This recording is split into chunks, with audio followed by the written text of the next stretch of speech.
Hi, and welcome to Micronauts Monday. I'm Tom Scioli, author of Jack Kirby, The Epic Life of the King of Comics, and I Am Stan, a graphic biography of the legendary Stan Lee. Both of those books are available for pre-order by following the pre-order link in the show notes below. So it's issue 3 of the Micronauts. They came from inner space. Death Duel at Daytona Beach.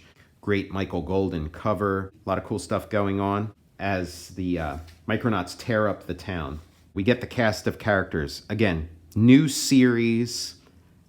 This helps, getting the, showing this varied cast of characters, each one very strange looking, to give us a little refresher of who's who. And after issue 2, the question is where do you pick up from?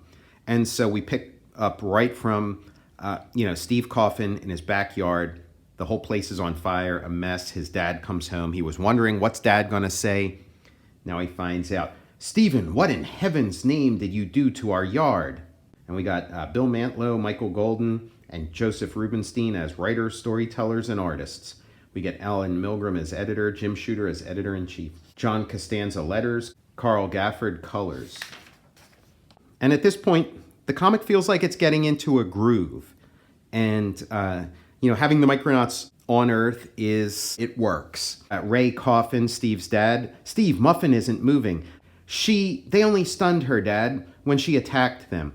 Interesting choice. I do think that, just sort of the dog owners that I know, they'd probably be a lot more upset that a bunch of little aliens stunned their dog to the point where it looks like it's dead. And again, you could maybe in a retelling of this story, maybe expand on it, maybe have his dad get kind of freaked out, like, oh, did my son do this? Is my son some kind of, serial killer in training, starting with the family dog? But this isn't that kind of comic. It could be, but it isn't. Yeah, and Steve Coffin would be like a good name for a serial killer character, maybe 2 on the nose. He's explaining to his dad about these little aliens that came down, and he's like, Steve's always been highly imaginative, especially since his mother died, but this? So yeah, Dad's not buying the story. And we see Bug in the tussle from previous issue. He got sort of left behind, he's just sort of waking up. You don't believe me? You think I'm lying? Now, Steve, that's just that all this carnage. Tell me what really happened, son. I won't get angry. I swear it. And then Dad steps on something in the backyard, and he takes a look. It's one of the crashed spaceships with one of the Acroyers inside. And at first he thinks, why, it's some kind of model, a toy. Good Lord. Ray Coffin sees the limp figure twisted in the tiny cockpit, and he knows it's no toy. So Dad's convinced now. Dad's seen the evidence of the shattered microverse people in his backyard. And now the Endeavor reappears above I-95.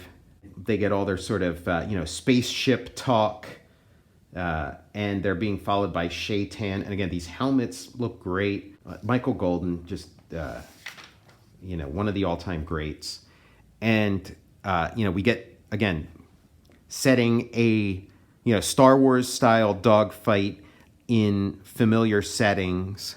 They're shooting it out above the highway. Optimus Prime or Convoy is getting before any of those things actually existed, is getting knocked for a loop in their big pile up on I-95.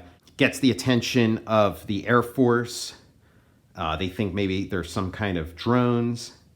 And they're, flying around this Pepsi sign, shooting it out at each other, and this kind of Star Wars talk of, raising deflector shields and stuff. And then a Croyer, who's, again, he's like the full-on, Superman of the group. He's the heavy hitter. He's like, if we run, we're toast.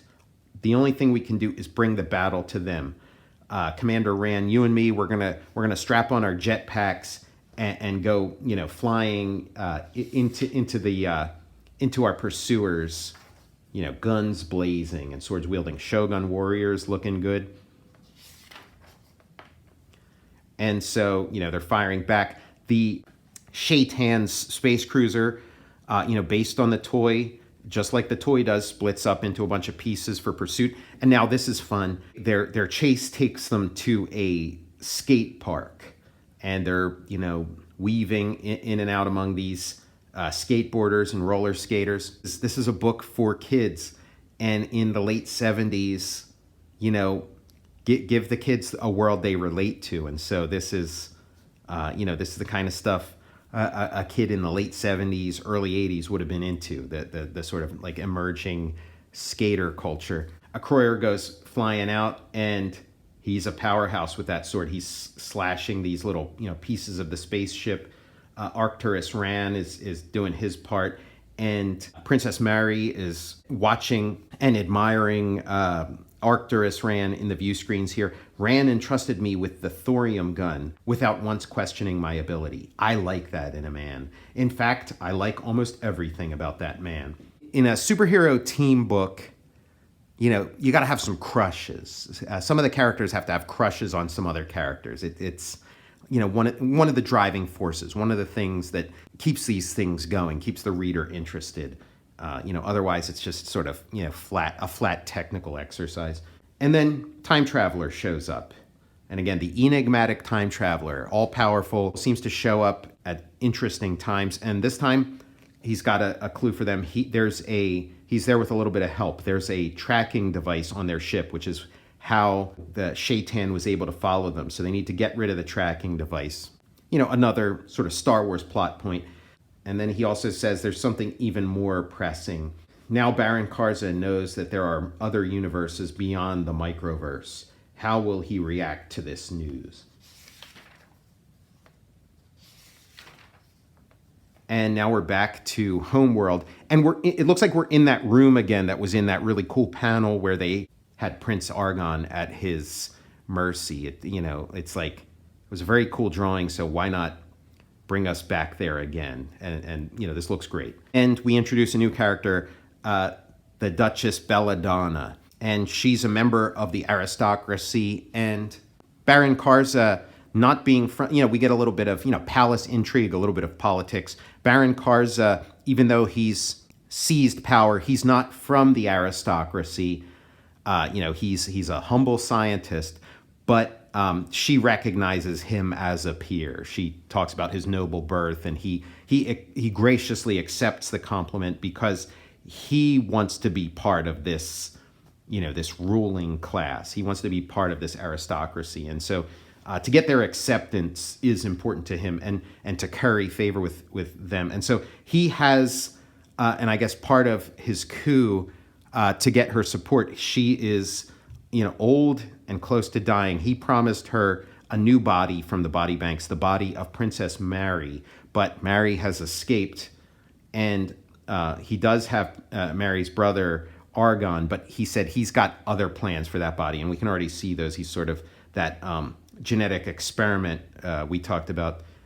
He's grafted Argon onto, the body of a horse, into a centaur form, taking cues from the toy line, that the Argon toy, just like the Baron Karza toy, was a robot kind of figure that you can take apart and put back together in different combinations. And he has a horse that you can interchange parts with, and then also create a centaur by combining the two. And so this is how that translates into the narrative of the comic. The Air Force is looking for these drones, but not really seeing any signs of them because they're so small. And they continue to fight it out above this skate park. They crash into the office of the skate park. Get out of here, son, before you get hurt. Sure, right away. Arcturus Ran he's the good guy, and he's telling this kid to, get out of the way because things are getting bad in here. And Princess Mary is manning the thorium gun. She's one hell of a girl. Forget your age, Ran. Concentrate on that wing fighter tracking your tail. And stop worrying that you're at least 1,000 years older than the princess. Having explored the microverse in a state of suspended animation for that period of time, Al. So we've set up the, the romantic subplot.